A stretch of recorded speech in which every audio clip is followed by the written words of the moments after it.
So, hello everyone, this is Dr. Hira from At Home E-Learning, and today I am going to discuss very important things with you people. First of all, welcome to team members, Dr. Rooj, Dr. Raksa, Dr. Hina, and sooner Dr. Taiba will join. Okay, so Ariba and Duresh Shehwar and Saba and some bot, I think. आप लोग कैसे हो? दुरेश शहवार हम लोग and ठीक है, अल्लाह का शुक्र। आप कैसी हैं मैम? अच्छा, ठीक है। फाइन। यार मुझे भी ख्याल आया कल आईएमएम का पेपर था, उनको भी जरा लिंक भेज देती हूँ। आप लोग सोच रहे होंगे आईएमएम को क्यों लिंक भेज रही है मैम। ओके, बताती हूँ अभी। इसको ले टेंशन होती है सबको। नहीं, एक्चुअली आईएमएम का तो सिलेबस डिफरेंट है ना आप लोगों से, बट भेजने का मकसद ये है कि रिजल्ट तुम्हारा भी नहीं आया और रिजल्ट आया उनका भी नहीं है। तो तुम लोग क्या कर रहे हो? बस रिजल्ट का वेट कर रहे हो? वेट तो करना अभी ही तो है। वेट ही कर रहे हैं। हाँ, कोई चॉइस भी नहीं, आई कैन एग्री। लेकिन फिर भी still you have a choice. आप वेट करते रहो या इस टाइम को यूटिलाइज कर लो by doing more productive things, जो सूनर और लेटर आपने करनी ही करनी, चाहे रिजल्ट अच्छा आए और चाहे रिजल्ट आए बुरा। ठीक है, एक्सपेक्टेड तो यही है कि रिजल्ट आ ही जाएगा 1 वीक तक। पिछली दफा भी ऐसा ही हुआ था, बल्कि बहुत जल्दी आ गया था। तो आई एम एक्सपेक्टिंग कि अगस्त में आ ही जाएगा, 31 या 30 अगस्त तक रिजल्ट। ठीक है अरीबा, और अब मैं ये पूछ लूं कि पेपर कैसा हुआ था। Can I ask this? बहुत ही अजीब पेपर था, पता नहीं क्या समझ ही नहीं आया। इतने अजीब अच्छा से मैं, क्वेश्चन, उसके अच्छा स्टेम्स ही मैच नहीं कर रहे थे। ओके, मैं तुम लोगों की डिस्कशन देख रही थी। ठीक है, तो और this is quite physiological. Post exam यही लग रहा होता है कि ये इतना वेयर्ड पेपर है, हालांकि सीपीएस पे तो वेयर्ड पेपर बनाने में वैसे भी फेमस है। तो this is not first time with you people, लेकिन जितना भी वेयर्ड था ये एज एक्सपेक्टेड था, और टॉपिक्स भी सिमिलर ही थे। शायद मैं मेंटर हूँ, बहुत ज्यादा पढ़ाती हूँ, बहुत सारे पेपर्स पढ़ाती हूँ, मुझे मुझे शायद इजी लग रहा था, और स्टूडेंट्स पर्सपेक्टिव से कैन बी डिफिकल्ट। लेकिन मुझे लगता है कि इस दफा परसेंटेज जो है थोड़ी सी जो है अच्छी जाएगी, और मेजोरिटी स्टूडेंट्स विल पास, क्योंकि मेरे अल्लाह हिसाब से करे मैम, पेपर डुएबल था। बहुत ठीक है। टेंशन होगी। हाँ, दिस इज नेचुरल। चलो, तो रिजल्ट हफ्ते तक तो आ ही जाएगा बच्चों, बट आई रियली वांट के आप इस टाइम को किल ना करें। आप मोमेंटम में ही हो। अब मैं तुम लोगों को बोल रही थी ना जब मैंने बूस्टर लिया था, कि अभी तो तुम कह रहे हो बड़ी स्ट्रेस है, बड़ी स्ट्रेस है, और हम थक गए हैं पढ़ पढ़ के, और जैसे ही पेपर खत्म होगा तो फिर सोचो कि टाइम ही नहीं गुजर रहा। लग रहा है ना something is missing in your days and बिल्कुल, नाइट। हम्म। ज्यादा फ्री हो गए। हाँ, और दिल चाह रहा है यार फिर दोबारा से पढ़ते हैं। वो ज्यादा हाँ, मजा ये है, ये है। आता है। ओके, मैं बता रही, मैं मुझे वो भेजने लगी हूँ।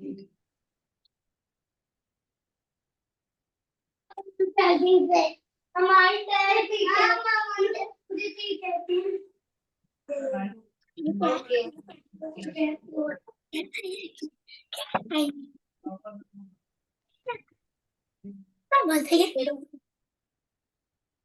क्यों लो मेरी भी ज्यादा।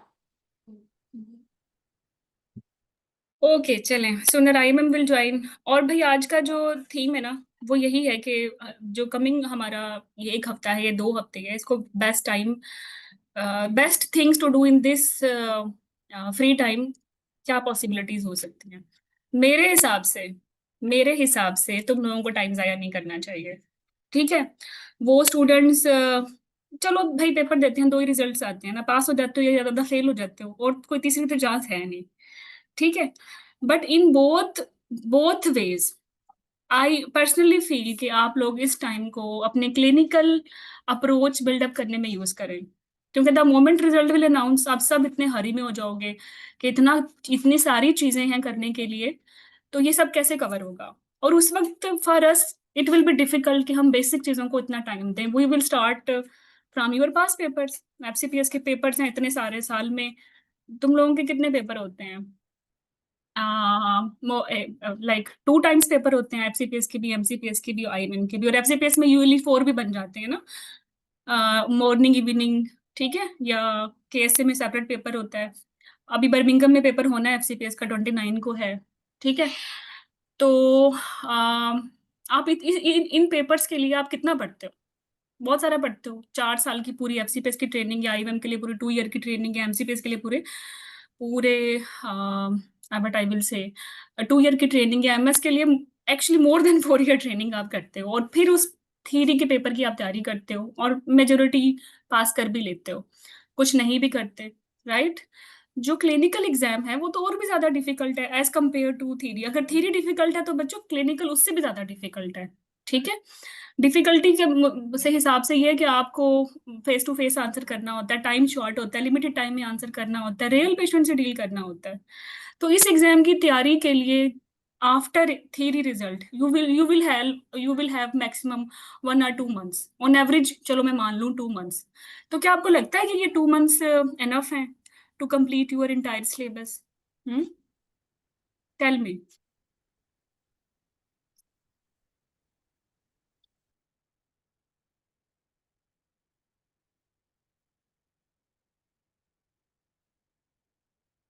हाँ बताओ ना।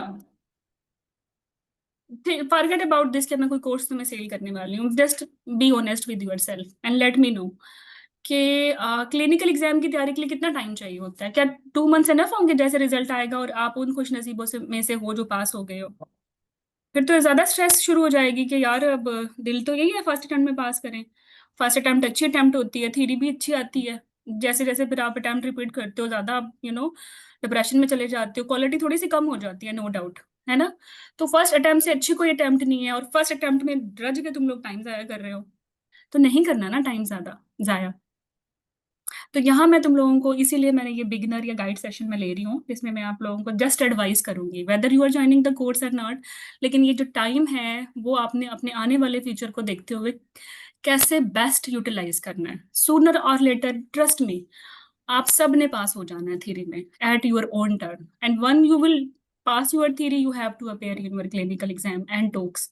तो क्या आप उसके लिए फुल्ली प्रिपेयर्ड हो? और बेस्ट एडवाइस तो यही है ना कि थ्योरी के साथ ही आप क्लिनिकल एग्जाम की तैयारी करें। अब हम पिछले पिछले 2 साल या 4 साल पीछे तो नहीं जा सकते। जा सकते हैं कि अब दोबारा से ट्रेनिंग स्टार्ट हो और अब तो हमें समझ आ गई है कि हमें थ्योरी और क्लिनिकल साथ लेके चलना था। अब ये तो पॉसिबल नहीं है, लेकिन इतनी तो समझ आ गई है ना कि आने वाला जो टाइम है वो मजीद ना जाया किया जाए, उसको बेस्ट वे में यूटिलाइज कर दिया जाए, ठीक है। तो 2 वेज हैं। आप पास हो गए हो, आपने क्लिनिकल एग्जाम देना है, ठीक है। तो आपको ये बेसिक चीजें आनी चाहिए जो कि आपकी थ्योरी, आपके आपके क्लिनिकल ट्रेनिंग का पार्ट थी। हर एक की क्लिनिकल ट्रेनिंग अच्छी नहीं होती, हर कोई टर्शरी सेटअप से या अच्छी यूनिट से ट्रेंड नहीं होता। तो वो भी इश्यूज हैं, राइट। तो मैं ये सजेस्ट करूंगी कि ये जो टाइम है इसमें अपनी क्लिनिकल सेंस थोड़ी सी इंप्रूव कर लो। चीफ कंप्लेंट्स को एड्रेस करना, उनसे रिलेवेंट क्या क्वेश्चंस पूछने चाहिए, काउंसलिंग के क्या कंपोनेंट्स होते हैं, किसी भी क्लिनिकल केस के क्या कंपोनेंट्स होते हैं, ये बेसिक चीजें तो कर लो ना।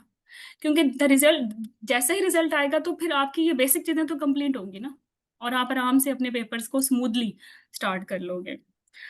अब दूसरी कैटेगरी ये है कि आप फेल हो गए हो, खुदा ना खास्ता। फेल होने के बाद उसके रीजन को डिग आउट करें अगेन।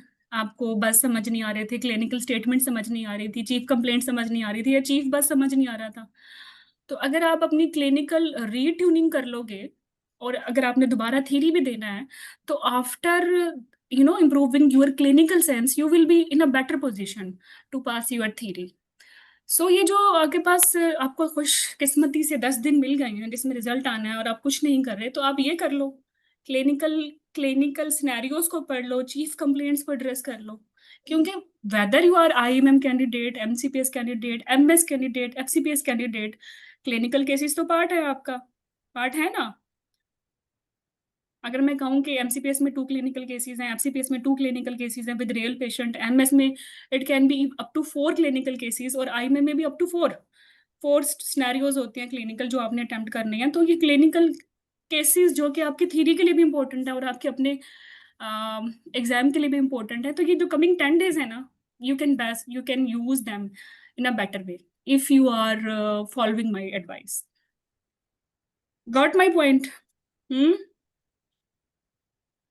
समझ आई आपको मेरा पर्सपेक्टिव, कि मैं क्यों स्टार्ट कर रही हूँ? रिजल्ट आने से पहले ही मैं क्यों आप लोगों को इनवाइट कर रही हूँ कि आप तैयारी करें टॉक्स की, क्लिनिकल की।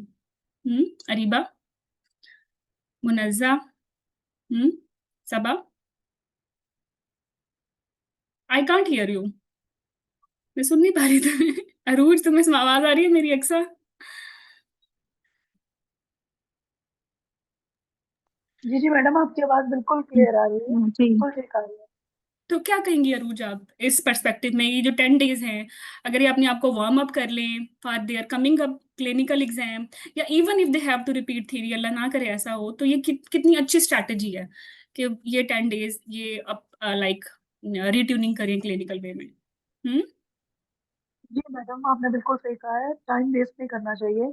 और वैसे भी अच्छी उम्मीद रखनी चाहिए।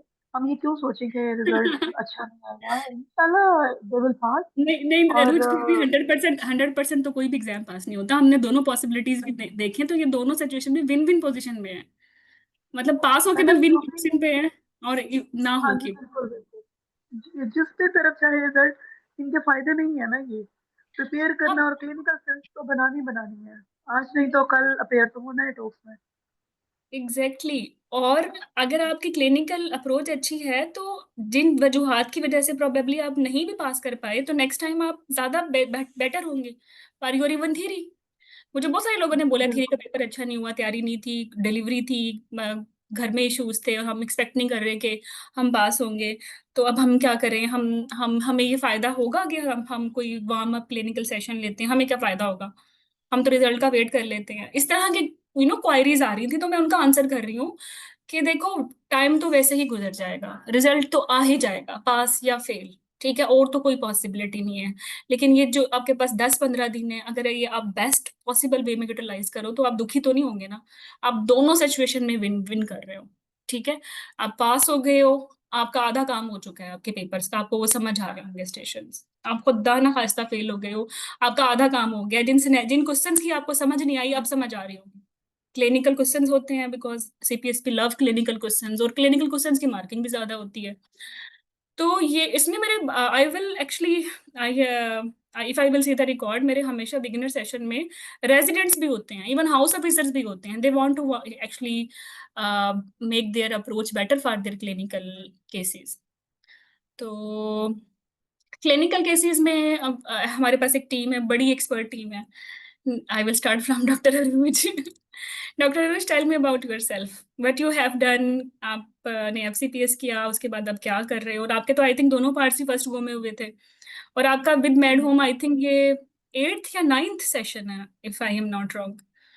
जी मैडम, एफसीपीएस तकरीबन करने के फौरन बाद ही ज्वाइन किया था आपको।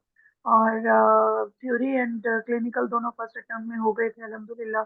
उसके बाद I have been with madam team, और अबाउट 4 इयर्स अबाउट हो गए, होने वाले हैं मुझे। और हर सेशन में ही, तो फोर जैसे कि ईयर होने मैडम ने, वाले हैं तो अरूज, इसमें तो फिर आपके सेशन ज्यादा ही हो गए हैं। 4 में तो हम 6 तो हमारे एफसीपीएस चलते हैं, 6 आईएमएम चलते हैं, 6 एफसीपीएस चलते हैं, तो इट्स अबाउट 50+ सेशंस जो कोर्सेज हैं जो आप ले चुके हो। ये अबाउट 4th ईयर स्टार्ट होने वाला है, अब 3 इयर्स हो गए। ग्रेट। और हर दफा इसी तरह थ्योरी एग्जाम के बाद बच्चे ये वाला टाइम जो होता है वो स्पेयर कर रहे होते हैं, और हर दफा मैडम उनको एनकरेज कर रही होती है कि टाइम यूटिलाइज करें। और हमारी टीम में सब एक्सपर्ट लोग हैं, मॉड्यूल वाइज हमारा सिलेबस डिवाइडेड है। और मेरे पास मैटरनल मेडिकल डिसऑर्डर्स और फीटल मेडिसिन और अर्ली प्रेगनेंसी मॉड्यूल है। इसमें हम अपनी तरफ से बेस्ट देने की कोशिश करते हैं। और पूरा जितने भी हमारे पास पेपर्स में जो जो स्टेशन आए होते हैं, उसके अलावा प्लस जो हमें लग रहा होता है कि ये स्टेशन आ सकते हैं, हम हर एस्पेक्ट से, हर एंगल से हर स्टेशन को कवर कराने की कोशिश करते हैं। तो अल्हम्दुलिल्लाह अल्हम्दुलिल्लाह, हमारा हर दफा रिजल्ट 85% से तो प्लस ही आता है मैडम। और और अरूज, ये इफ आई अल्लाह एम ताला नॉट की बड़ी रॉन्ग, आपका तो मेहरबानी 1-to-1 सेशन का 100% आता है। है। अल्हम्दुलिल्लाह मैडम, अल्लाह का शुक्र है। और बहुत जल्दी ही 2 और 3 लाइव सेशंस के अंदर अंदर ही जो हमारे नए स्टूडेंट्स होते हैं वो पिकअप कर जाते हैं और बहुत अच्छा प्रेजेंट करने लग जाते हैं।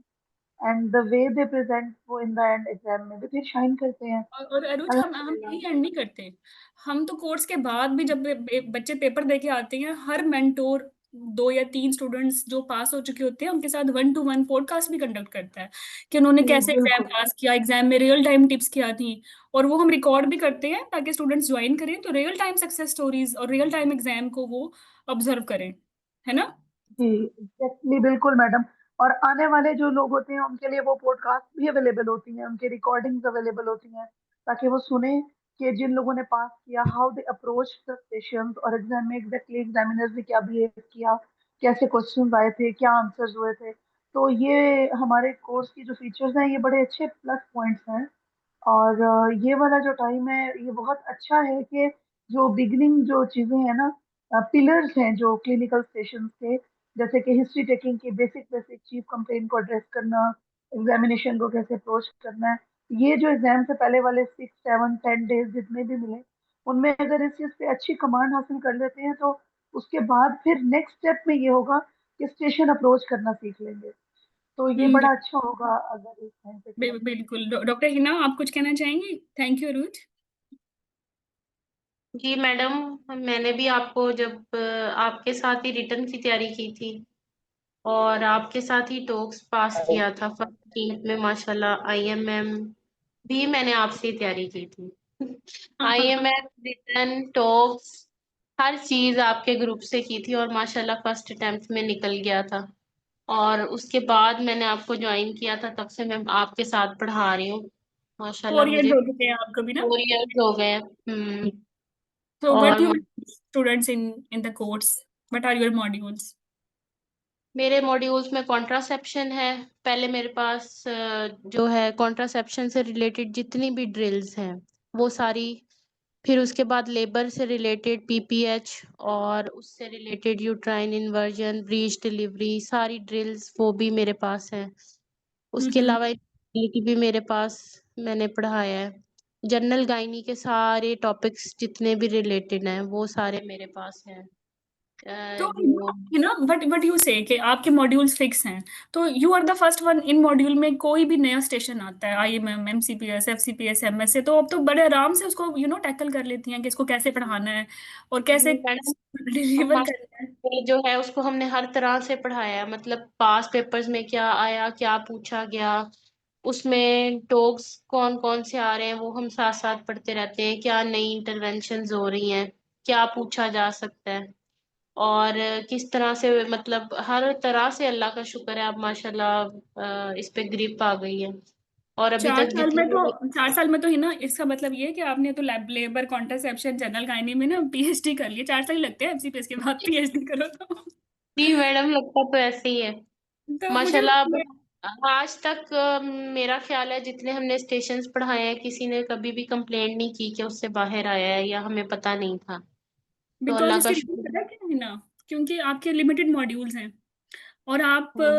आप देखती रहती हैं एग्जाम का ट्रेंड किस तरीके से पूछा गया है। तो जैसे ही आप मॉड्यूल वाइज पढ़ाती हैं तो यू मेक श्योर कि एवरी रेलिवेंट थिंग जो जो जो पास पेपर्स में आई है वो कवर हो जाए। तो इस तरह मॉड्यूल वाइज भी हो जाता है, ऑर्गेनाइज भी हो जाता है और पास पेपर्स भी कवर हो जाते हैं। तो स्टूडेंट्स को खबर ही नहीं होती कि फलाना पेपर में क्या आया, फलाने पेपर में क्या आया। If they are attending your session, trust me, they know के एग्जाम सेशंस के हैं पिछले 10 साल के, 5 साल के, because you you are master in this. ये 3-4 मॉड्यूल्स आपके हैं। जितने भी लेबर में जितनी भी ड्रिल्स अब तक आई हैं, फॉरसेप्स, शोल्डर डिस्टोशिया, मेरा ख्याल है हम कोई चीज भी नहीं छोड़ते, पेल्विमेट्री तक हम लोगों ने पढ़ाई है अच्छी तरह। बिल्कुल तो आइए, ठीक है। इसमें तो अब डॉक्टर कोई तैयबा, टॉपिक ऐसा रह नहीं जाता। हाँ बिल्कुल आई एग्री है। डॉक्टर तैयबा ने ज्वाइन कर लिया हमें। अस्सलाम वालेकुम मैडम, सॉरी जान थोड़ा सा लेट हो गई थी। जान है मैडम की आप तो। अरे thank you so much thank madam, आप ऐसी बातें करती है ना बहुत खुशी होती है, नहीं नहीं, seriously. It's has thank you Hina, thank you for giving us time and explaining modules. Right. चलो, ऑलराइट, तैयबा तैयबा के बारे में मैं खुद ही बता दूं। तैयबा 2019 से मेरी स्टूडेंट है। यस। नहीं, 2019 से, हाँ 2019 से ही हो ना। जी मैडम 2019 में और ज्वाइन की। She was gold medalist as well. और उसके फौरन बाद ही जैसे इनका एफसीपीएस हुआ, she join me. She don't want to join me. मैं इनको खींच के लाई और इसकी रीजन आपको खुद समझ आ जाएगी नहीं When she will मैडम, इतना इतना एक पॉजिटिव मेरी लाइफ में इम्पैक्ट आया, not for only for teaching, लेकिन वो जो मेंटोरिंग वाला एलिमेंट है ना आपका, जो मोटिवेशन वाला और आगे लेके चलने वाला, literally I am really thankful to Allah मियां के आई ज्वाइन यू, और बस उसके बाद से there is no looking back.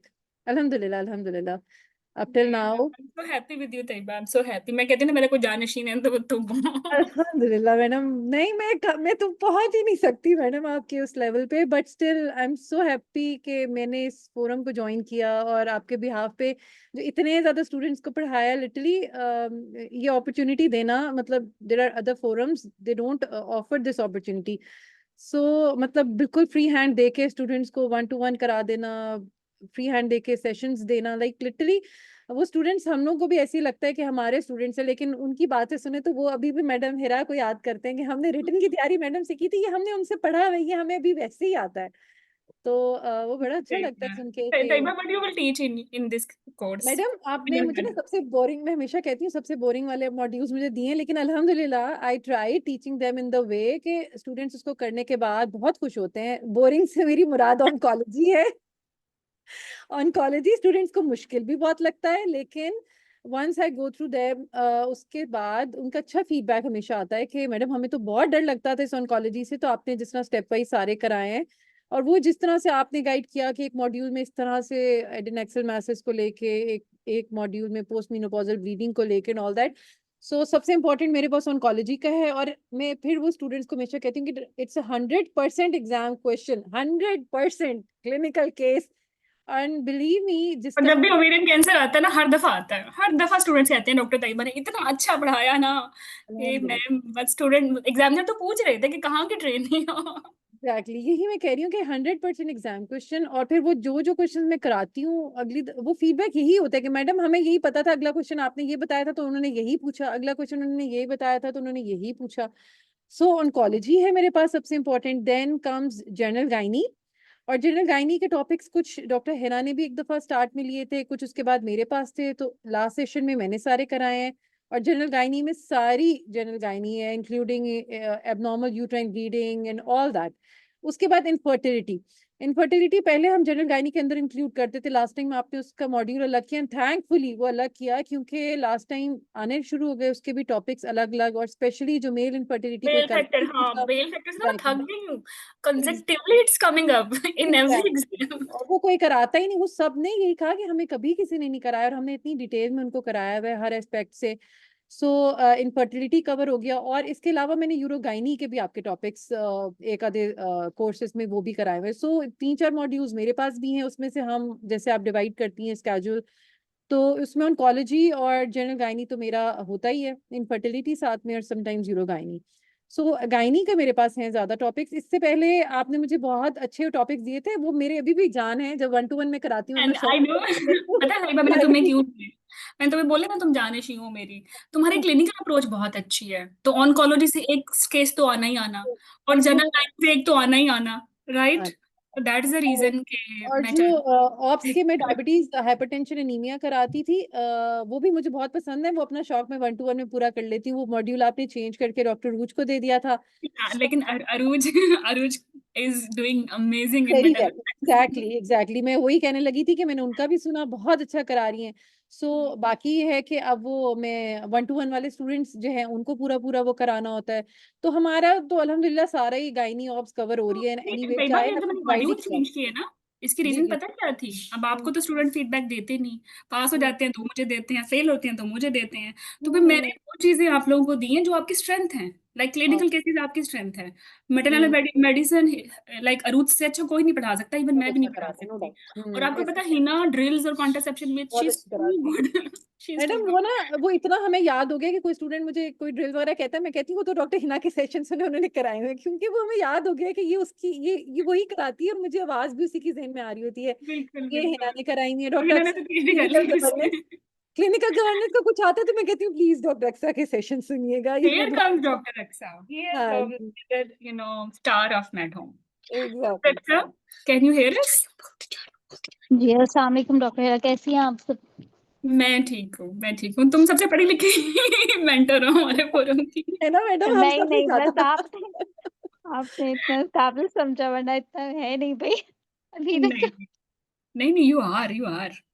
आपका आई थिंक आपने नहीं MRCP 3 का भी एक 1-to-1 लिया था किसी कैंडिडेट का ना, तो मुझे फीडबैक आया था कि doctor Aqsa like she made it, MRCP 3 उन्होंने कर लिया था। तो उन्होंने बोला था कि अब डॉक्टर अक्सा को MRCP 3 में क्यों नहीं लेके जाती, तो वो तो 3 भी इतना अच्छा पढ़ा सकती है, आपने उनको FCPS में रखा हुआ है। नहीं That नहीं, was- इंशाल्लाह बस वो भी करेंगे, लेकिन ये कि सबके साथ लेके सब चीजों को लेके थोड़ा सा चलना मुश्किल हो जाता है। टाइम मैनेजमेंट असल में ज्यादा इशू आ जाता है, स्पेशली वो टाइम जोन का मुझे लगता है ज्यादा डिफरेंस मेरे लिए मुश्किल हो जाता है। हाँ, let me to introduce doctor Aqsa. She is working as consultant in NHS, और चूंकि यूके में होती हैं तो टाइम जोन बहुत मसला होता है, फिर इनकी अपनी भी हैवी और हेक्टिक जॉब है, उसके साथ पढ़ाना, फिर पार्ट 3 MRCOG की एक्टिविटीज, और उसके साथ FCPS की clinical activities, and she is also taking IMM sessions as well few, और 1-to-1 भी लेती हैं, तो इसलिए थोड़ा टाइमिंग का हमें अक्सा के साथ गिला रहता है। लेकिन अक्सा के जो टॉपिक्स हैं ना, मॉड्यूल्स हैं, लिटरली वो अक्सा ही पढ़ा सकती है और कोई पढ़ा नहीं सकता। तो इसलिए हमें तो अक्सा के साथ ही सरवाइव करना है, क्योंकि अब अक्सा बताएंगे इनके मॉड्यूल्स कौन से हैं और what is the reason behind this. हाँ जी बिल्कुल। नहीं, thank you so much doctor Hira for the introduction. अच्छा, जो मेरे मोस्टली सेशन से बेसिकली मैं टीचिंग आप लोगों को कवर करवा रही होती हूँ, और जो है मेरा क्लिनिकल गवर्नेंस, क्योंकि ये यूके में जो है बेसिकली, या एनएचएस में आप उसको कह लें, ये बहुत ही ज्यादा जो है, मतलब क्लिनिकल से ज्यादा इनके ऊपर, इन चीजों के ऊपर फोकस किया जाता है। पहले तो मैं भी समझती थी कि ये क्या है जब एफसीपीएस के लिए पढ़ा होता था, लेकिन जब यहाँ पर आई रियलिटी देखी कि ये एक्चुअल में बहुत को एग्जिस्टेंस करते हैं, इसकी इम्पोर्टेंस क्या है, तो अब वो पढ़ाने में और मजा आता है कि अब वो जब खुद आपको पता है और आपने खुद लाइव देखा हुआ है कि उसका क्या आउटकम होता है, तो उसको अब समझाने में, उसको पढ़ाने में बहुत मजा आता है, और उसकी इम्पोर्टेंस कि जब आप अपना एक्सपीरियंस शेयर करते हैं तो वो ज्यादा हेल्पफुल होता है, मुझे लगता है। हाँ उसके बिल्कुल, पता अलावा है जो मैं अच्छा, यहाँ क्लिनिकल गवर्नेंस का ना बच्चों को समझ ही नहीं आती, ऑडिट का, रिसर्च का, टीचिंग का, क्योंकि यहाँ ट्रेनिंग में ही होता ही नहीं है। तो बिल्कुल जी, अब बिल्कुल आपकी तो ऐसा ट्रेनिंग ही का है। पार्ट है ये, और आप पार्ट 3 की भी मेंटर है, तो दैट्स द रीजन कि आप बेहतर वो मेंटर हैं जो teaching, clinical governance, sexual assault, domestic violence और ये सारे हम्म। स्टेशन अच्छे से पढ़ा देती हैं। तो और फिर देखो ना, हर दफा आते भी हैं, मैंडेटरी स्टेशन बन गया ये तो। अब तो मैंडेटरी हो गया है, मतलब अब मुझे लग रहा है कि अब हमारे ये जो सीपीएसपी है वो भी काफी अपडेट हो गया, और वो अब एमआरसीओजी के पैटर्न को थोड़ा फॉलो करने लग गया, तो वो मस्ट हो गया अब, एक स्टेशन में तो कंबाइन आना ही आना है एक टॉपिक को। हाँ बिल्कुल। और सर्जिकल भी मैंने आपको इसलिए दिया है कि सर्जिकल में भी इंजरीज हो रही हैं, हम्म। इंसिडेंट हो रही हैं, तो वो भी आप बिल्कुल ये ज्यादा सब, देर से करा लेते हो। बिल्कुल ये सर्जिकल हो गया, और आजकल मैंने एक न्यू अब मॉड्यूल डॉक्टर हिरा ने मुझे असाइन किया, एंटीनेटल मॉड्यूल, तो वो मैंने अब इस सेशन में मैंने कवर किया था, तो हम्म, काफी अच्छा, मतलब इधर तो होता ही है, अब देखते हैं कि ये गाइडलाइंस ये लोग कैसे फॉलो कर रहे होते हैं, जो गाइडलाइन में लिखा है ये उसी को वैसे ही फॉलो कर रहे होते हैं, तो अब पता चलता है कि जो हम गाइडलाइंस पढ़ते थे उस टाइम के ऊपर, अब वाकई वो इम्प्लीमेंट भी हो रही हैं, ऐसा नहीं कि वो इम्प्लीमेंट नहीं हो रही, जस्ट वो रीड नहीं है, वर्जन में नहीं है, आप उसको इम्प्लीमेंटेशन भी देख रहे हैं, तो अब उसको लगता है कि हाँ वाकई अब आपने मेमोराइज भी करने की भी जरूरत नहीं है, क्योंकि अब तो पता है और यही प्रैक्टिस है, तो ये चीजें जो हैं काफी हेल्पफुल रहती हैं, लेकिन मुझे लगता है कि होपफुली हमारे भी जो उसमें जो है ये ट्रस्ट में ये इम्प्रूव होने लग जाएंगी हॉस्पिटल्स में, और ये सब चीजें अपडेट और होती जाएंगी, तो इंशाल्लाह कि हमारा भी हेल्थ केयर ओवरऑल सिस्टम जो है इंशाल्लाह अच्छा होता जाएगा। इंशाल्लाह इंशाल्लाह। थैंक यू अक्सा, अभी हाँ। मेरा ख्याल है आपका रेगुलर में भी सेशन चल रहा था, 3 o'clock है। जी जी, मैंने जी तो अब मेरे इंशाल्लाह सेशंस अब कंप्लीट हो गए। तो मतलब और रेगुलर। डॉक्टर हिराज, स्टूडेंट्स ये भी पूछ रहे थे मुझसे कि वो क्रैश कोर्स की डेट पूछ रहे थे, क्योंकि वो कह रहे हैं कि एग्जाम को कुछ कही, तो मैंने कहा कि वो आपसे डिस्कस करके ही पता चलेगा। एक्चुअली ना अक्सर मैंने ये डिसाइड किया, जब तक रिजल्ट नहीं आता ना हम क्रैश कोर्स स्टार्ट ना कराएं, हम बिगिनर्स जैसे हम रूटीन में कराते हैं वो उसी पे ही फोकस रखें, क्योंकि बिगिनर्स के ना फीडबैक बहुत अच्छे थे। क्योंकि बिगिनर का स्टूडेंट जब क्रैश में जाता है तो उसके साथ ये नहीं होता कि शॉर्टनेस अब रहता है तो मैडम हिस्ट्री कैसे लेनी है, मैथ्स एब्डोमेन की हिस्ट्री कैसे लेनी है, काउंसलिंग कैसे करनी है रिनल ट्रांसप्लांट की, तो उसको पहले ही पता होता है, तो वो बड़ा अच्छे से यूटिलाइज करता है टाइम और अपना पास पेपर्स कर लेता है। तो ये बिकॉज एकदम। बैक मैंने सोचा कि हम यही शेड्यूल फॉलो करते हैं, जब तक रिजल्ट नहीं आता हम इनको बेसिक्स ही पढ़ाएं, ताकि आफ्टर रिजल्ट ये फ्रेश हो और ये दोबारा से वो छोटी छोटी बातों पे ना जिद हो और स्ट्रेट फॉरवर्ड अपना एग्जाम ओरिएंटेड पढ़ें। तो बिल्कुल, मुझे एब्सोल्युटली लगता है एग्री विद यू। 31 तक रिजल्ट आ ही जाएगा। तो तब तक हम ये हमारे जो बेसिक सेशंस हैं वो हम कंप्लीट कर लेंगे।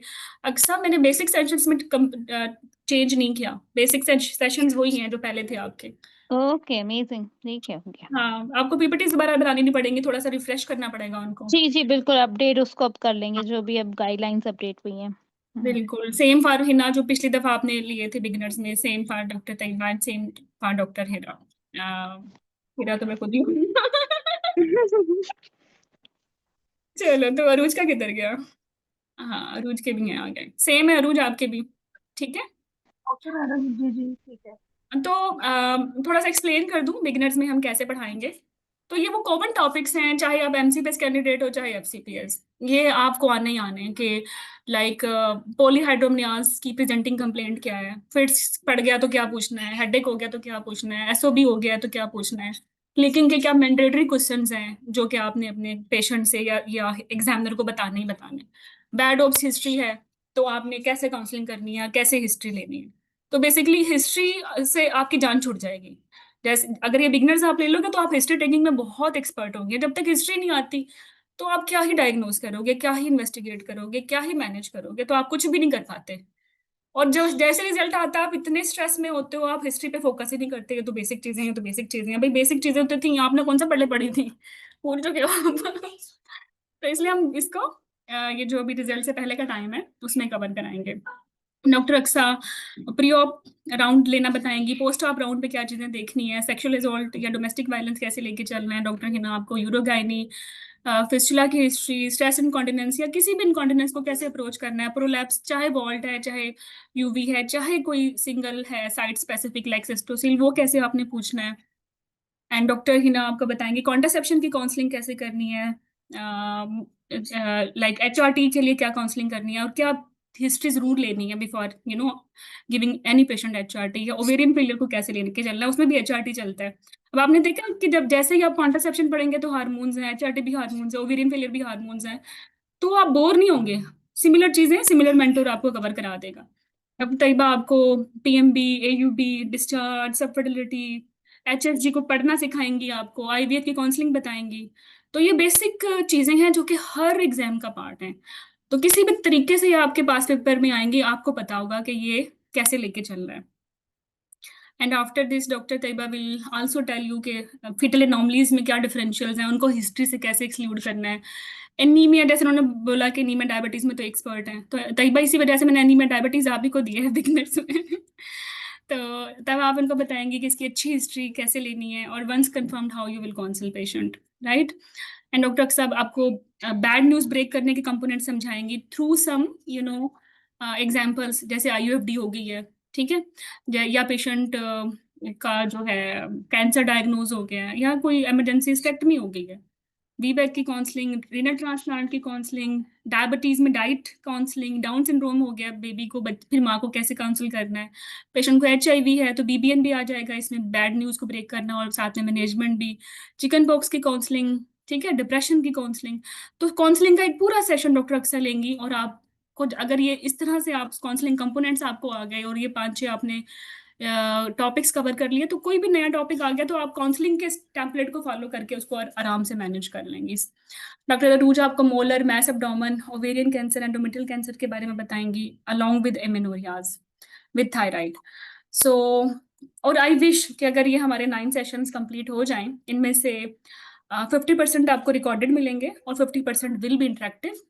और इसके साथ I wish you can manage to listen your recent exam podcast, like अगर आईएमएम के कैंडिडेट हैं तो आपको जो आईएमएम का बच्चा पास हुआ है वो बता रहा है कि मैंने मेरे स्टेशंस कौन से थे और मैंने कैसे अप्रोच किया और आपने क्या नहीं करना। इसी तरह एमसीपीएस का पॉडकास्ट इस दफा मैंने नहीं लिया, रूज आपने लिया था ना? मैडम हम सब ने अलग अलग लिए हैं, अलग अलग डेट नहीं पर। नहीं, एमसीपीएस मैंने का जो तो एक लिया, ही हुआ था, एमसीपीएस का तो एक ही हुआ था।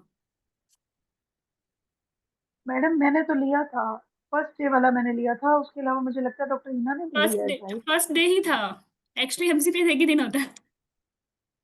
वही लिया था मैंने, एक दिन का तो मैंने लिया आपने है। लिया था, I remember you have taken this. तो तो एमसीपीएस का पॉडकास्ट अभी रिसेंट हमारे पास है, हमारी लाइब्रेरी में। और अभी जो मे के सारे पॉडकास्ट थे वो हम सब ने मिलके ले लिए हैं। मतलब लाइक मे को अगर कोई स्टूडेंट पास हुआ, लेट्स अज्यूम 5 मई को, तो 5 स्टूडेंट्स पास हुए, तो उन 5 से हमने एक मीटिंग की 1 to 1। और उसमें से एक कैंडिडेट ने फिर सारा बताया कि स्टेशन कैसा था, उसने कैसे अप्रोच किया, क्या उससे गलती हुई, क्या उसका प्लस पॉइंट था। ठीक है।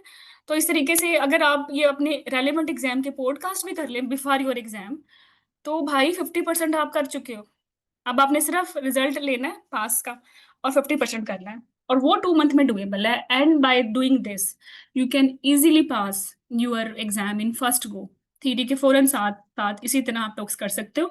और पता है ज्यादा अपने बारे में क्या तारीफ करना, आपने महसूस किया है अरूज, अक्सा, तैयबा, हिना, अब फर्स्ट अटेम्प्ट में लोग ज्यादा नहीं पास हो रहे? तुम लोगों की दफा नहीं ऐसे जी होता मैडम, क्या? ऐसा ही है, ऐसा ही है। जी मैडम बहुत मैडम, ज्यादा है, हम तो उसका माशाल्लाह फर्स्ट बहुत इसलिए हो पासिंग सकते हैं रेट माशाल्लाह अच्छी से। होगी। हाँ, बहुत ज्यादा मतलब फर्स्ट अटेम्प्ट हम्म। वाले निकल रहे हैं। नहीं, हमारे मैं ऐसा नहीं देखती थी, लाइक पास तो होते ही थे मैडम लेकिन वो हमें repeat कौन ज्यादा होते पढ़ाता था, आप मुझे बताएं, हमें किसने इस तरह से सब कुछ पढ़ा पढ़ा के सिखाया था कि बस याद कर लो और बोल देना? हमने तो खुद ही नोट्स बनाए, आप जैसे थे। मैं बताती बिल्कुल। हूँ लिखो लिखो। तो अब तो हम इनको सब कुछ बना के दे देते हैं कि बस प्रैक्टिस कर लिटरली लो। स्पून फीडिंग हो जाती है। लेकिन सही बात देखो, लेकिन इसका आउटकम भी तो आया है ना।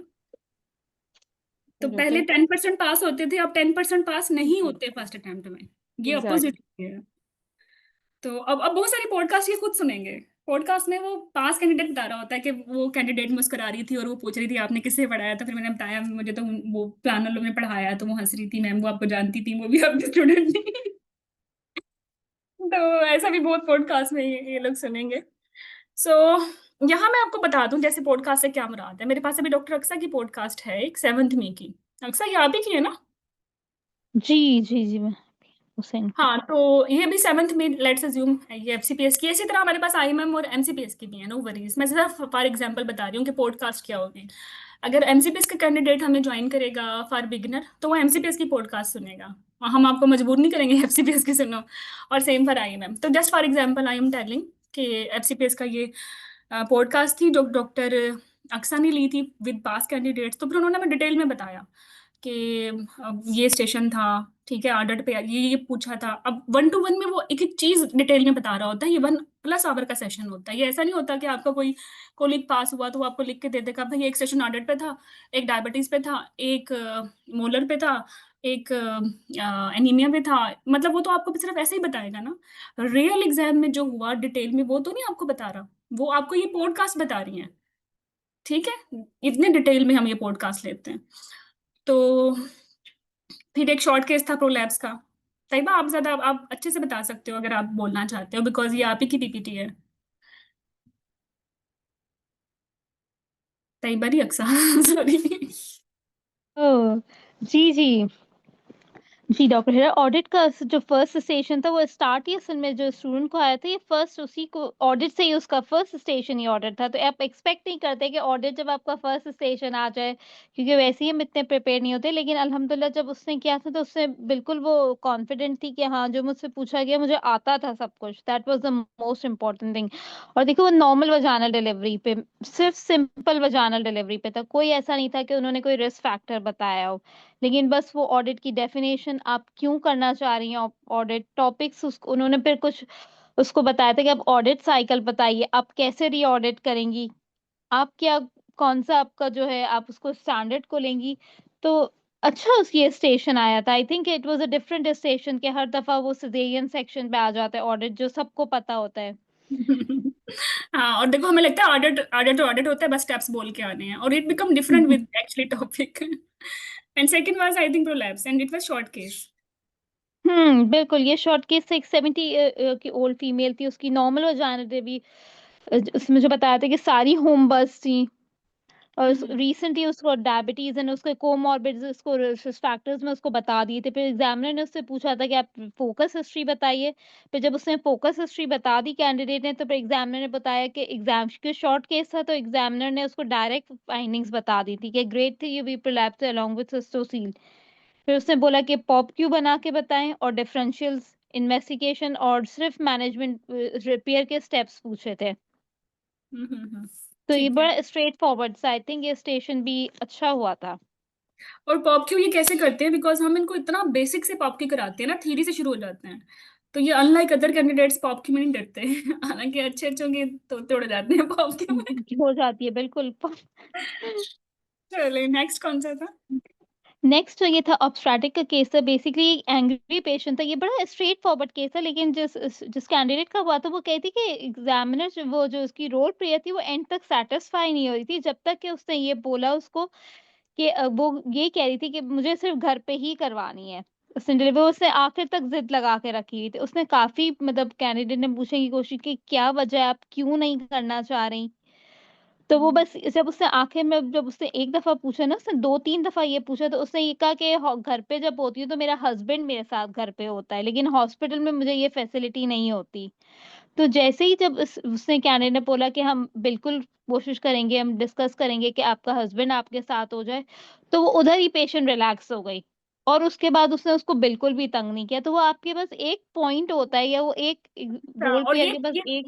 हिडन हिडन एजेंडा था एंग्री पेशेंट, और वो एंड तक नहीं समझ आ रहा। हाँ बिल्कुल, कि वो बिल्कुल ही आप स्ट्रेस में ही, वो बिल्कुल बात ही नहीं कर रही थी। वो सिर्फ बार-बार ये कहती कि बस मुझे सिर्फ घर पे ही चाहिए अपनी डिलीवरी। लेकिन जैसे ही उसने उसका ये इश्यू एड्रेस कर दिया, तो आराम से वो स्टेशन उसका निकल गया। तो अक्सर तो यहाँ हमेशा जब आप भी ये स्टेशंस होते हैं ना, जी, जी, अक्सर सॉरी। यहाँ आप बहुत एक्सपर्ट हैं क्योंकि आप पार्ट 3 की मेंटर हैं। तो एंग्री पेशेंट एड्रेस करना, या सेक्सुअल असॉल्ट या वायलेंस, इस तरह के बज ना आप सिनेरियो से अच्छे पिक करके पढ़ाती हैं कैंडिडेट्स को। That is the hmm, you have this module and that is the reason बच्चे ये कर लेते हैं। वरना लिटरली आई कांट मैं क्योंकि पार्ट 3 की मेंटर नहीं हूँ। नहीं। तो देखो ये बच्ची पास हो गई, पास स्टूडेंट का है ना हुँ, स्टेशन। जी, जी, ये बिल्कुल। तो सो यही मतलब नेक्स्ट कि कोई ना कोई आपके पास एक हिडन पॉइंट होता है, आप उसको ले लेते हैं, तो फिर बस देर नहीं लगती। और ये एक दफा आप यूरोडायनामिक्स का कह रही था। थी कि एक दफा आप बता रही थी वो पेशेंट आई थी और ग्लासेस लगा के बैठी हुई थी, तो आपने आपने कहा कि ग्लासेस वाली के जरूर ग्लासेस हटवानी है क्योंकि नीचे ब्रूज निकलेगा।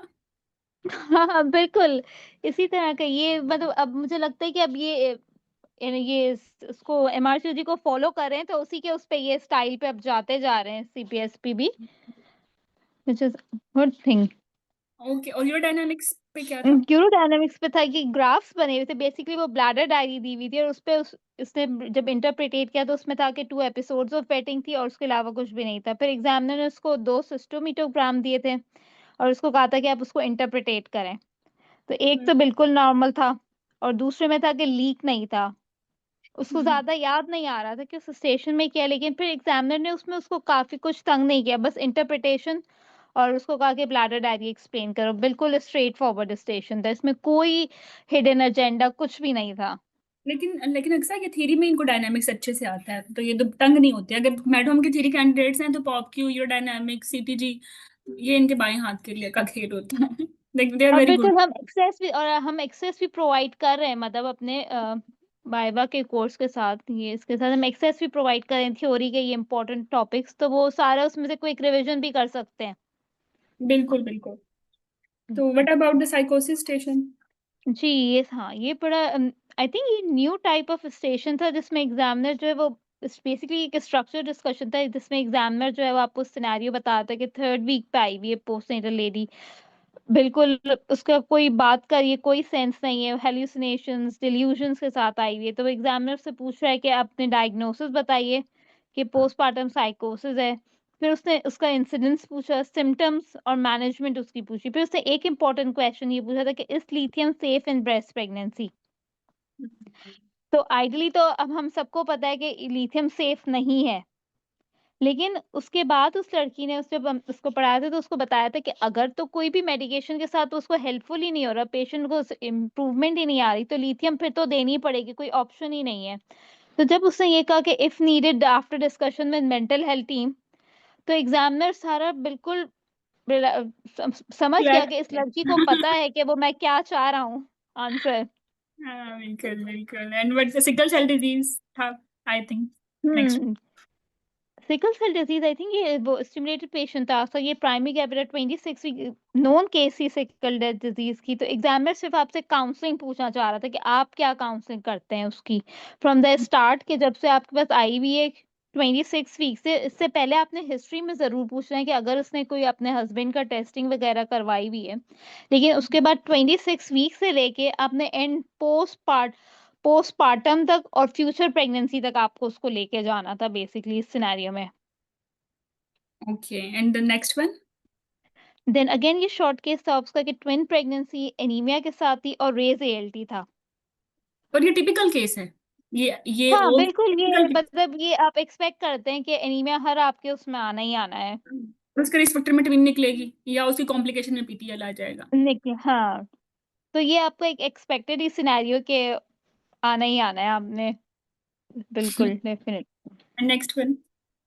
मोलर? नेक्स्ट पेशेंट, हाँ बिल्कुल ये मोलर था, या फिर वो कही थी कि कोरियो कार्सिनोमा था। लेकिन जो जो जिस लड़की जिसने पास किया था उसने उस स्टेशन को जो है एज अ मोलर प्रेगनेंसी लेकर गई थी। तो एग्जामिनर बड़ा उससे सेटिस्फाइड था, उसने उसको कुछ परेशान नहीं किया। उसने सारा उसका कुछ बताया कि फॉलो अप कैसे करना है, ट्रीटमेंट क्या करनी है, रिस्क ऑफ कैंसर कैसे होगा, क्योर रेट क्या है, फ्यूचर प्रेगनेंसी में उसकी कोई इम्प्लीकेशन है, हम्म। और तो कब तक इसको जो तैयबा, है वो हमें फॉलो अप लेके जाना है। इससे कैसे पता चला था कि लाइक 6 मंथ के बाद ये न्यू प्रेगनेंसी है या ये कोरियो बन गया है? आई थिंक जब उसने हिस्ट्री दी थी ना, तो हिस्ट्री में उसके कोई सिम्टम्स ऑफ प्रेगनेंसी नहीं थे और उसका हस्बैंड उसके साथ नहीं था। Okay okay, got it got it. तो हाँ, फिर तो वो जब तो उस ऑल्दो उसका प्रेगनेंसी मतलब उससे तो देखा जाता है प्रेगनेंसी टेस्ट तो इस रिजल्ट पे पॉजिटिव ही है।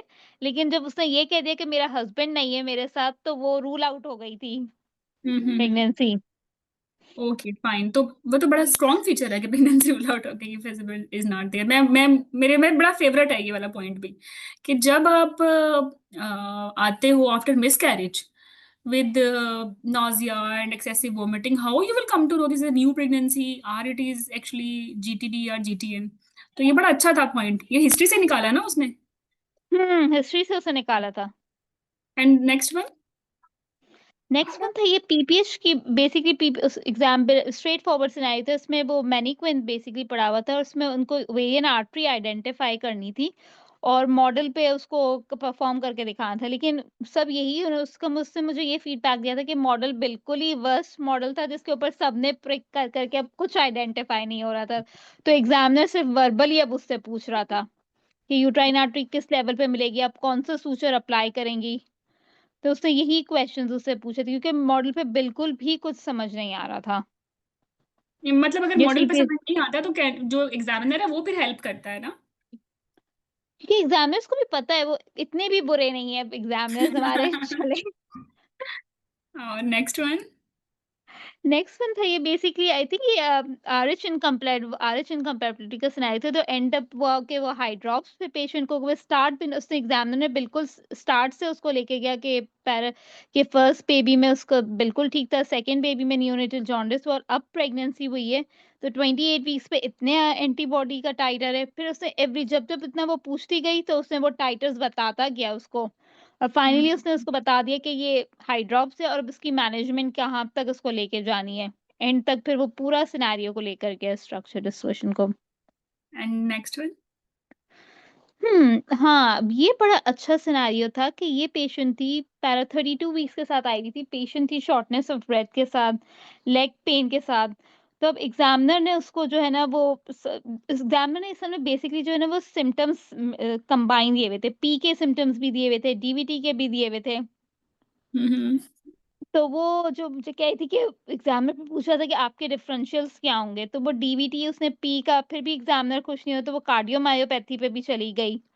तो फिर जब एग्जामिनर ने उसको बताया कि भाई उसको आपको जो है एंड में एग्जामिनर ने फाइनली उसको अग्री कर दिया कि भाई इसका सीटीपीए हुआ है और उसमें जो है ना उसको पल्मोनरी इन्फिल्ट्रेट्स भी हैं और डॉपलर में जो है ना उसका वो थ्रोम्बस भी आया है।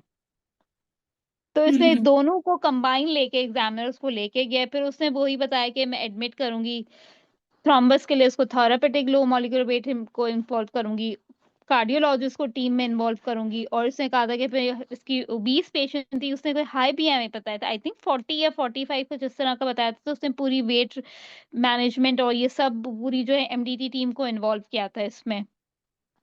तो एक्चुअली देखो डिफरेंशियल की कितनी इंपॉर्टेंस है कि एसओबी अगर 32 वीक्स पे है तो हम सिर्फ लेफ्ट लेग पेन देख के we can't just exclude cardiomyopathy, still it can be cardiomyopathies, और कार्डियोमायोपैथीज में भी सेकेंडरी डिविटीज हो जाती हैं, तो एग्जामिनर बड़ा थॉटफुल था इधर। गुड।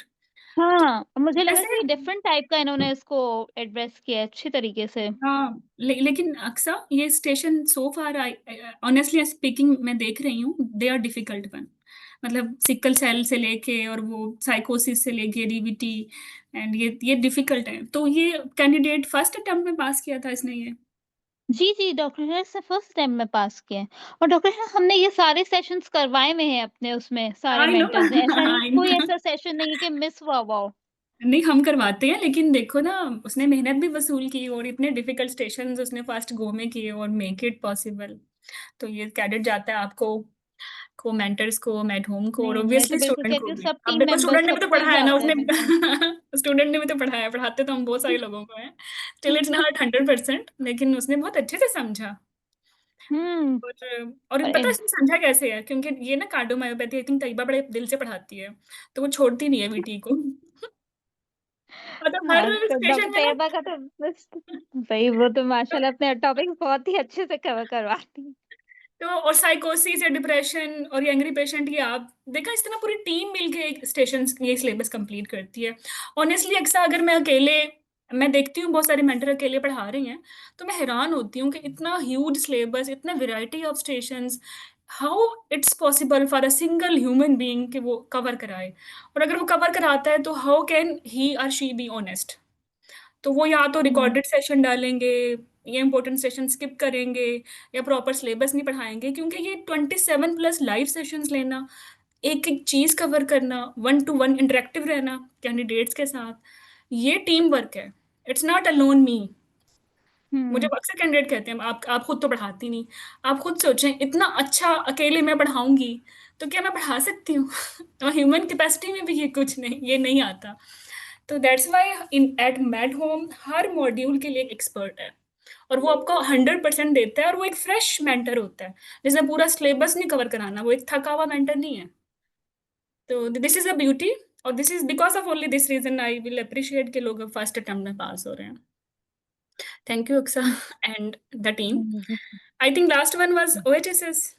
बिल्कुल ओएचएस ये बड़ा स्ट्रेट फॉरवर्ड सेशन था, लेकिन अभी मैंने देखा है कि इसका एक न्यू टॉग आर्टिकल आया हुआ है ओएचएस का, तो हाँ मुझे लगता है अब 25 हमें में। इसको थोड़ा-सा अपडेट हाँ करना मैं होगा इसको। बिल्कुल बिल्कुल, मैंने अभी पढ़ाया है न्यू बैच में, और 25 में इसका आया है टोग, और 16 की जीटीजी के बाद अब नया टोग आया है, तो वो बहुत जरूरी है करना, एंड वी विल हाँ, कवर। बिल्कुल, अब उसको अपडेट करके फिर ही इसको अब डिस्कस करेंगे न्यू सेशंस में।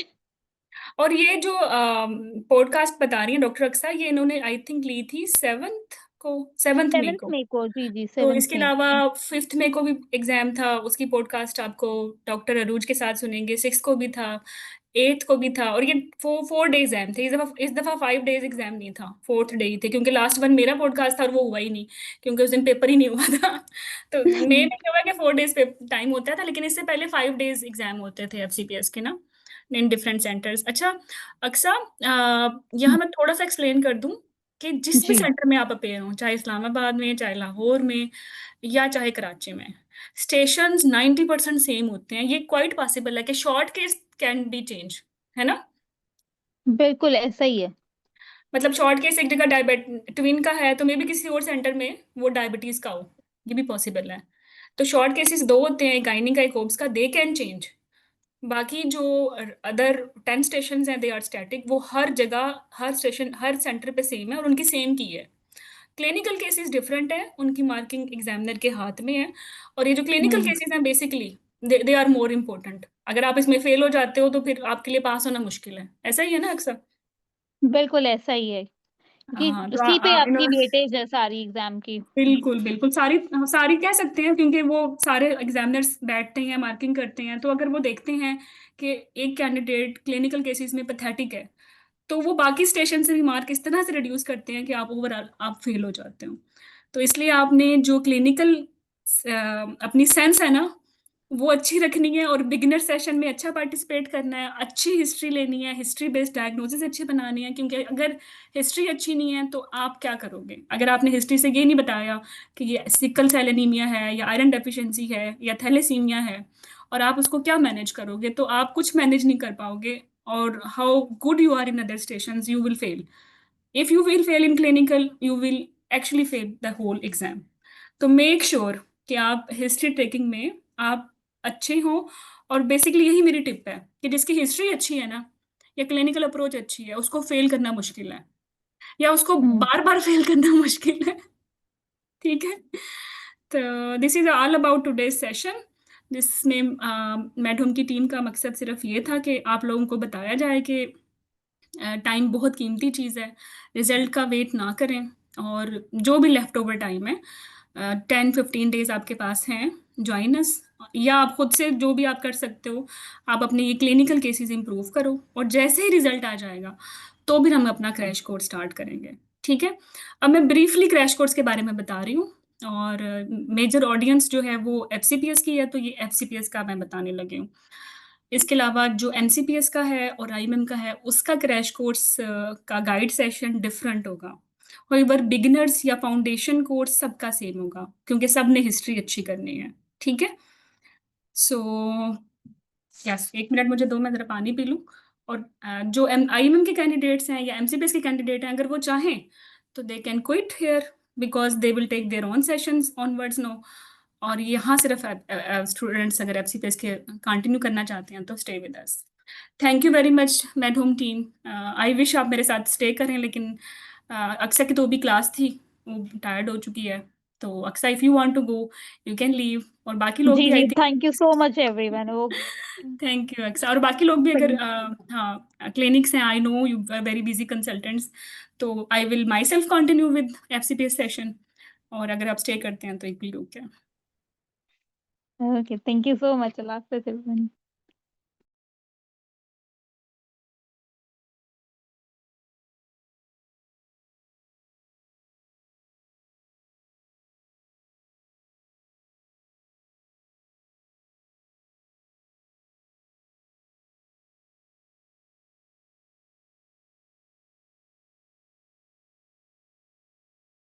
ओके। सो मैंने तो पी लिया पानी। अब आप लोग बताएं कैसे हैं। Shazia, Dureshahwar, Ansara, Dil Mohammad, what a beautiful name, and Fatima, Mishal, and Saba, Saira, and abbot are flower, I don't know क्या लिखा हुआ है। Okay, can we start now? Hmm कुछ फायदा हुआ इस डिस्कशन का? You can unmute yourself. कोई क्वायरी हो आपकी, पूछना चाहें? रिजल्ट से पहले कैसे ज्वाइन कर सकते हैं यही तो कह रही हूँ कि सिर्फ फाउंडेशन कोर्स या बिगिनर्स कोर्स ले लें, बेसिक कोर्स ले लें हिस्ट्री टेकिंग का। वो 7 डेज में वैसे ही खत्म हो जाएगा, 7-10 डेज में। ठीक है। और once your result will announce आ जाएगा, उसके बाद क्रैश कोर्स स्टार्ट होगा। तो ये बेसिक सेशन लेने से तो आप फायदे में ही हो ना। ये तो करना ही करना आपने सुनर लेटर। ठीक है। तो आप बिगिनर कोर्स ज्वाइन कर लें while you are waiting for result, or once you will get your result then join the crash course mcps, crash course fcps, or crash course imm। got it? Saira समझ आई?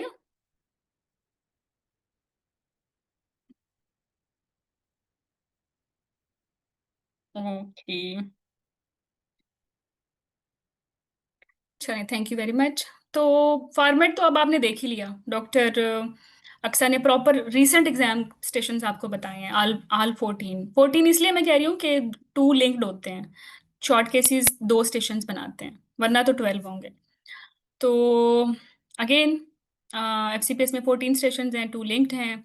एक gynae का clinical case, एक obs का, एक drill से आएगा obs की, एक गायनी की ड्रिल से आएगा लाइक कॉन्ट्रासेप्शन, ओब्स की ड्रिल से लाइक लेबर या पीपीएच, एक लेबर बोर्ड, गायनी बोर्ड जिसमें प्री ऑप, पोस्ट ऑप या पोस्ट ऑप कॉम्प्लिकेशंस हैं, यूरो गायनी ग्राफ्स हमेशा आते हैं।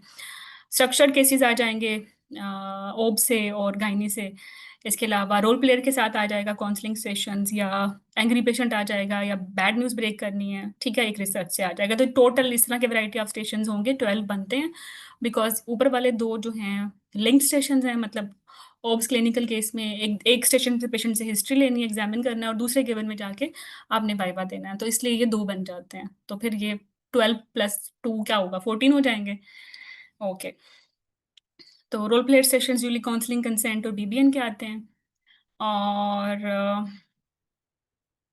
यस, सिलेबस आपका वही है थ्योरी वाला, ठीक है। तो थ्योरी तो आपने वहीं से रिवाइज करनी है। If you will join Med Home, तो जो आपकी थ्योरी की बुक्स थी we will provide them on your portal, ताकि आप वहाँ से रिवाइज कर सकें, तो दिक्कत नहीं होगी। इसके अलावा जिस तरह आपने पार्ट 2 MRCD 2 की बुक्स देखी हैं, उनमें आपने प्रैक्टिस किया, इसी तरह MRCD 3 की भी प्रैक्टिस बुक्स हैं, जहाँ से आप उसकी स्टेशंस पढ़ सकते हो, लेकिन they are too much and slightly different. और हमारे पास चूँकि अपना पूल इतना अच्छा ऑर्गेनाइज कलेक्ट हो चुका है, तो आई विल सजेस्ट यू ये मत करें। Just take made home 27+ sessions and you will cover everything. Okay, तो पहले ये बुक्स थी एग्जाम फॉर्मेट चेंज होने से पहले क्लिनिकल साइंस के लिए, पास पेपर्स के लिए, लेकिन अभी सिर्फ आई विल सजेस्ट यू कि सिर्फ कोर्स फॉलो करें, और कोर्स के पीडीएफ्स आपको मिल जाएंगे लाइव सेशंस के, तो इट विल बी एनफ। और यही बेस्ट वन है, ठीक है। जो मेड होम की बुक्स हैं, they are different for MCPS, they are different for IMM, they are different for FCPS, they are different, क्योंकि हर ईयर के अपने पेपर्स होते हैं ना। Okay, now coming towards the planner, जैसे डॉक्टर अक्सा ने बताया कि वो surgical, clinical governance, antenatal modules पढ़ाएंगी। डॉक्टर हिना आपको contraception, sexual health, labour and delivery and urogynae पढ़ाएंगी। डॉक्टर तैयबा आपको general gynae, infertility, oncology पढ़ाएंगी। Doctor Aruj आपको maternal medicine, fetal infections, early pregnancy cover कराएंगी। और मैं आपको कवर कराऊंगी क्लिनिकल केसेस, और जो भी आपको अबव मॉड्यूल से समझ नहीं आएगा वो भी। ओके, तो ये टोटल 5 सेशंस होंगे, मेरे 7 हो जाएंगे, तो इट विल मेक 27। ओके, तो ये आपके बिगनर्स सेशंस हैं, अगर आप बिगनर्स या फाउंडेशन कोर्स ले रहे हो। ये मैं पहले ही आपको डिटेल में बता चुकी हूँ। एंड हाँ, तो एक सेशन प्रॉपर कॉन्ट्रासेप्शन पे होगा, जिसमें हम आपको ये टॉपिक्स कवर कराएंगे। और ये टोटल एक्चुअली डिटेल्स हैं टॉपिक्स की, लेकिन ये तो फैब की लिस्ट है ना, अगस्त की हमने थोड़ी अपडेट की है, मे के सेशंस भी इसमें ऐड हो जाएंगे। तो ये सारे आपके इंटायर पास पेपर्स हैं। एग्जाम फॉर्मेट जुलाई 2022 में चेंज हुआ था, उसके बाद हर साल 10 टाइम्स एफसीपीएस के पेपर्स होते हैं, ठीक है। तो so far we have very good library and collection. तो अगर आप यही पास पेपर्स कर लो, तो इट्स मीन आपका ऑटोमेटिकली सिलेबस भी कंप्लीट हो गया, और आपको कहीं और से भी कुछ पढ़ने की ज़रूरत नहीं है। तो this is about your crash course. इतना शॉर्ट सा इंट्रोडक्शन था। Any query?